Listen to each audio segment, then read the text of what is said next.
Hey everyone, Anna Krueger here with MAPS Coaching. And today we're going to talk about how to have one mindset that will make it easier for you to set appointments.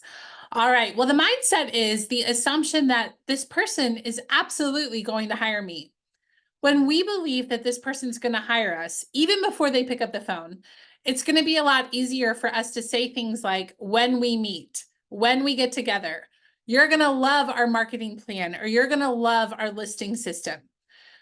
Those are called assumptive closes. And what we know from research is when we close 13 times on one call, they are statistically more likely to go ahead and meet with us and hire us. That's going to be easier when we have the mindset, yeah, this person's going to hire me. They're going to love me. So I challenge you today, start believing before you even dial. Start telling yourself, this person is going to hire me. And you're going to notice almost automatically that you're going to start saying more closing phrases, which is going to help you get that client. All right, well, I'll see you in the next video.